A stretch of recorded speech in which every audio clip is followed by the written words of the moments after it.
Bonjour à tous les passionnés de cinéma, je suis enchantée de vous retrouver sur ma chaîne CinéVibe, où je partage avec vous les dernières actualités sur les films à venir et ceux déjà sortis. Pensez à vous abonner pour ne rien manquer des nombreux contenus captivants à venir. C'est Bonjour à parti! tous.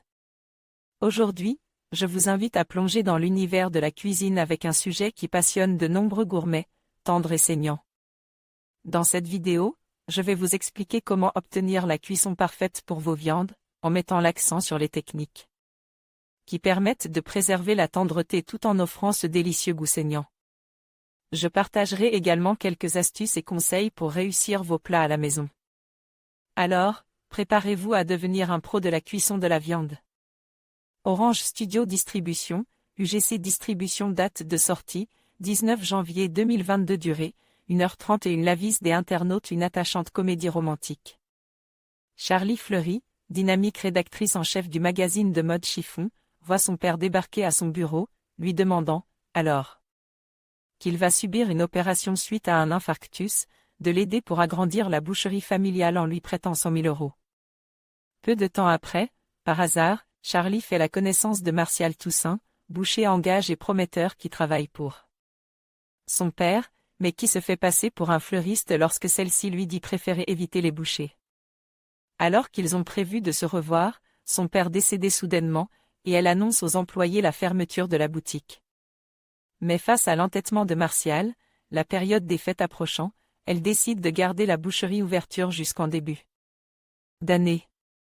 Les films du Cap MM Film en nous plongeant dans le microcosme des artisans bouchers, Christopher Thompson, dont c'est seulement le second long métrage de réalisateur après Bus Palladium, signe une comédie romantique aux personnages attachants. Parvenant à faire croire à cette histoire d'amour entre une journaliste de mode et un boucher, situé en plein Paris. Qu'il s'agisse de Géraldine Paya, saisissante en femme mûre combative, affectée non seulement par la perte de son père mais aussi par la position délicate dans laquelle elle se retrouve à son travail, d'Arnaud Ducret, en boucher amoureux de la qualité, et de sa patronne, mettante par le star system dans lequel elle l'entraîne de par ses qualifications en termes de marketing, ou encore de Jean-François Stévenin en père affaibli, son avant-dernier rôle au cinéma avant sa disparition, ou de Stéphane de Grood, formidable. En chef cuisinier séducteur, chacun des personnages fait preuve d'une réelle épaisseur et d'une trajectoire crédible. Surtout connu pour être le co-scénariste de certains des plus gros succès de sa mère, Daniel Thompson, Le Code à change, Fauteuil d'orchestre, La Bûche, Christopher leur offre une palette de dialogues sur mesure, mariant avec finesse l'ombre d'un douloureux passe familial et une irrésistible capacité à rebondir. Fin observateur, ayant aussi demande à ses interprètes de se former à la manipulation de la viande, il capture en toile de fond le sexisme de certains clients, n'acceptant pas de se faire servir par une femme bouchère, les difficultés d'approvisionnement, la mutation des débouchés, les traditions anciennes, la langue secrète, le louche-bème, et surtout l'amour du métier, tout en croquant en même temps le cruel milieu de la presse de mode. En résulte un charmant jeu du chat et de la souris, mené avec rythme et une certaine délicatesse, qui met du baume à nos petits cœurs. Et dont on s'étonnait finalement qu'il ne soit pas sorti en salle pour la période des fêtes.